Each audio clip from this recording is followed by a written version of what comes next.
பண்ணிடலாம். அதுக்காக நான் ஒரு மிக்ஸி ஜார் எடுத்திருக்கேன். அதில் ஒரு 6 சின்ன வெங்காயம், 2 தக்காளி கட் பண்ணி வச்சுருக்கேன். அதையும் சேர்த்துடலாம். இது கூட 1 டேபிள் ஸ்பூன் அளவுக்கு சோம்பு, பெருஞ்சீரகம் சேர்த்துருக்கேன். இது கூட ஒரு சின்ன துண்டு பட்டை, 2 கிராம்பு, 2 ஏலக்காய் சேர்த்துருக்கேன்.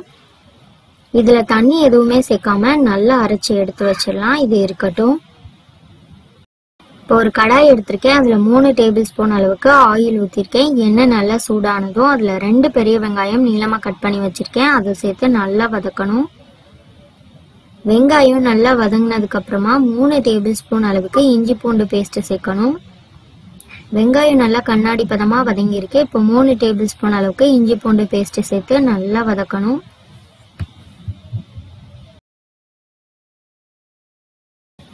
இந்த இஞ்சி பூண்டோட பச்சை வாசனை எல்லாம் போன உடனே நம்ம அரைச்சி வச்ச மசாலாவை இதில் அப்படியே சேர்த்துடலாம். இந்த மசாலால சின்ன வெங்காயம் சேர்த்ததுனால சிக்கன் கிரேவியோட டேஸ்டே ரொம்ப நல்லா இருக்கும். இதுல ஃபர்ஸ்டே தண்ணி சேர்த்துடக்கூடாது. இந்த மசாலாவோட பச்சை வாசனை போற அளவுக்கு எண்ணெயிலேயே நல்லா வதக்கணும். இது ஒரு 2 நிமிஷம் நல்லா வதங்கட்டும்.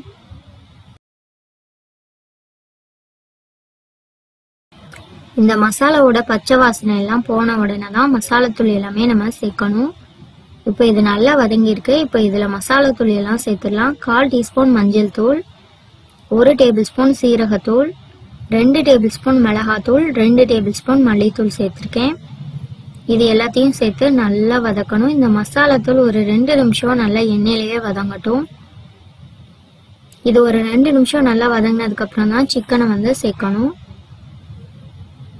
இப்போ இது நல்லா வதங்கியிருக்கு. சிக்கன் சேர்க்கணும். நான் 1 கிலோ சிக்கன் எடுத்திருக்கேன். இதை நல்லா வாஷ் பண்ணிட்டு எடுத்து வச்சிருக்கேன். அதை சேர்த்துட்டு இந்த மசாலாவோட நல்லா வதக்கணும். இந்த சிக்கனை நல்லா மசாலாவோட வதக்கணும். இதில் தண்ணி எதுவுமே சேர்த்துடக்கூடாது. இப்போ இந்த சிக்கனுக்கு தேவையான உப்பை சேர்த்துட்டு இதை ஒரு 2 நிமிஷம் நல்லா வதக்கணும். இப்போ இதை நல்லா வதக்கினதுக்கு அப்புறம் கொஞ்சமா மிக்ஸி ஜார்ல தண்ணி ஊற்றிட்டு இது கூட ஊற்றிடலாம். இந்த அளவு தண்ணி சேர்த்தீங்கன்னா போதும். ரொம்ப தண்ணி சேர்த்தீங்கன்னா ரொம்ப தண்ணி ஆயிரும். சிக்கன்ல இருந்து தண்ணி விடும். இப்போ இதை ஒரு மூடி வச்சு இதை ஒரு 10 நிமிஷம் நல்லா குக் ஆகட்டும். இப்போ இது இருக்கட்டும். இப்போ சிக்கன் நல்லா குக் ஆகி வந்திருக்கு. இந்த அளவுக்கு நல்லா குக் ஆகி வந்ததும் இதுல கடைசியா 2 டீஸ்பூன் அளவுக்கு மிளகுத்தூள் சேர்க்கணும். மிளகுத்தூள் கடைசியா சேர்த்தீங்கன்னா தான் இந்த சிக்கன் கிரேவியோட டேஸ்டே ரொம்ப நல்லா இருக்கும். இப்போ 2 டீஸ்பூன் அளவுக்கு மிளகுத்தூள் சேர்த்துட்டு லோ ஃப்ளேம்ல ஒரு 5 நிமிஷம் குக் பண்ணீங்கன்னா போதும். டோட்டலா ஒரு 15 நிமிஷம் குக் பண்ணீங்கனாலே போதும். இந்த சிக்கன் நல்லா குக் ஆயிரும். மிளகுத்தூள் சேர்த்துட்டு ரொம்ப நேரம் கொதிக்க வச்சிங்கன்னா ரொம்ப காரம் ஆயிரும். இது ஒரு 5 நிமிஷம் அப்படியே மூடி இருக்கட்டும். அவ்வளோதான், ஒரு 5 நிமிஷம் ஆயிருக்கு. சிக்கன் நல்லா குக் ஆகி நல்லா எண்ணெய் பிரிஞ்சு வந்திருக்கு. சூப்பரான சிக்கன் கிரேவி ரொம்ப ரொம்ப சிம்பிளா ரெடி பண்ணிடலாம்.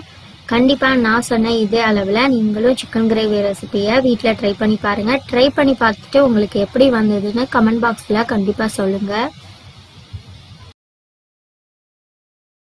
அவ்வளவுதான், ரொம்ப ரொம்ப டேஸ்டான சிக்கன் கிரேவி. இந்த சிக்கன் கிரேவி ரெசிபி உங்களுக்கு பிடிச்சிருந்ததுன்னா லைக் பண்ணுங்க. இது வரைக்கும் குக்கிங் அண்ட் டிப்ஸ்க்காக சப்ஸ்கிரைப் பண்ணாதவங்க மறக்காம சப்ஸ்கிரைப் பண்ணிருங்க.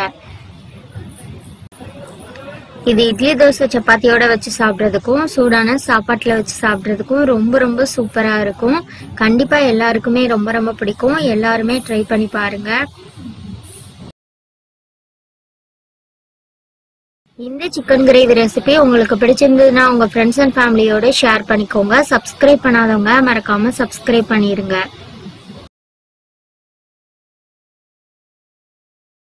நான் ஒரு மிக்ஸி ஜார் எடுத்திருக்கேன். அதுல கொஞ்சமா இஞ்சி பூண்டு, அதுக்கப்புறம் 1 டேபிள் ஸ்பூன் சோம்பு, கொஞ்சமா பட்டை கிராம்பு ஏலக்காய் ஒரு மிக்ஸி ஜார்ல சேர்த்துட்டு நல்லா ஸ்மூத்தா அரைக்கணும். இந்த மசாலா தான் இந்த சிக்கன் சுக்காக்கே நல்ல ஒரு வாசனையும் டேஸ்டும் கொடுக்கும். இப்போ இதில் கொஞ்சமாக தண்ணி ஊற்றிட்டு இது நல்லா ஸ்மூத்தான பேஸ்ட்டாக அரைச்சி எடுக்கணும். இப்போ இந்த அளவுக்கு இருக்கணும். இப்போ இது இருக்கட்டும். நான் ஒரு கடாய் எடுத்திருக்கேன். அதில் 3 டேபிள் ஸ்பூன் அளவுக்கு எண்ணெய் ஊற்றிருக்கேன். இதில் 2 பெரிய வெங்காயம் நீளமாக கட் பண்ணி வச்சதை சேர்த்து நல்லா ஃப்ரை பண்ணணும். இது ப்ரௌன் கலர் ஆகிற வரைக்கும் நல்லா ஃப்ரை பண்ணிவிட்டு நம்ம எடுத்து வச்சிடணும். இதுதான் நல்ல ஒரு டேஸ்ட் கொடுக்கும் இந்த சிக்கன் சுக்காக்கு. இந்த வெங்காயம் வந்து ஹை ஃப்ளேம்ல வச்சு நல்ல ப்ரௌன் கலர் ஆகிற வரைக்கும் நல்லா இது ஃப்ரை ஆகட்டும். இப்போ வெங்காயம் வந்து இந்த அளவுக்கு நல்லா வதங்கி வந்திருக்கு. இந்த அளவுக்கு ப்ரௌன் கலரா நல்லா கிறிஸ்பியானதும் இதை வந்து ஒரு பிளேட்ல எண்ணெயை நல்லா வடிகட்டிட்டு எடுத்து வச்சிடலாம். இதை நம்ம கடைசியாக தான் சேர்க்கணும். இந்த வெங்காயம் சேர்க்கறது தான் இந்த சிக்கன் சுக்காக்கே நல்ல ஒரு ஃப்ளேவரும் டேஸ்ட்டும் கொடுக்கும். இப்போ இதை ஒரு பிளேட்ல எடுத்து வச்சிடலாம். இப்போ இதே எண்ணெயில 2 பச்சை மிளகாவும் 2 பெரிய வெங்காயமும் சேர்த்து நல்லா வதக்கணும். 2 பச்சை மிளகாய் சேர்த்துட்டு 2 பெரிய வெங்காயம் சேர்த்துருக்கேன். சேர்த்து நல்லா வதக்கணும்.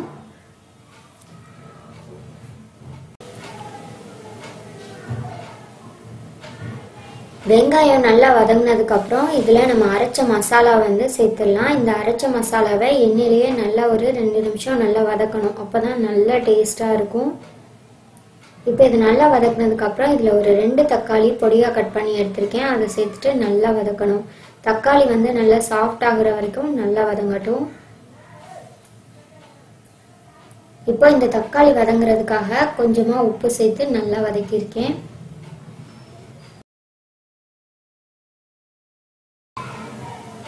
இப்போ தக்காளி வந்து நல்லா சாஃப்ட் ஆனதுக்கு அப்புறம் மசாலா தூள் எல்லாம் சேர்த்துடலாம்.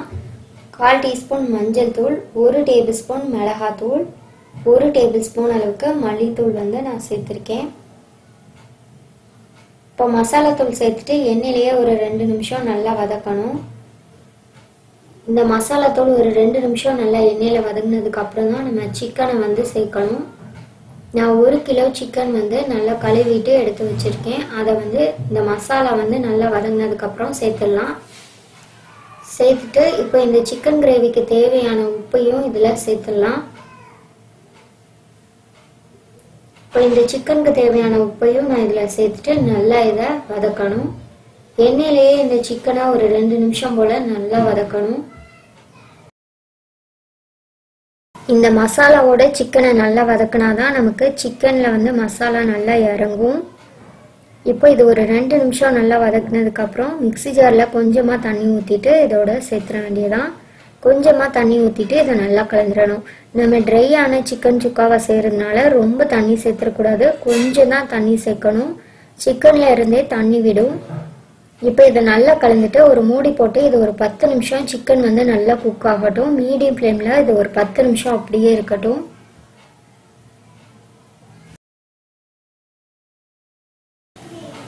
இப்போ ஒரு 10 நிமிஷம் ஆயிருக்கு. சிக்கன் வந்து நல்லா எண்ணெய் தெளிஞ்சு தண்ணி எல்லாம் விட்டு இந்த அளவுக்கு வந்திருக்கு.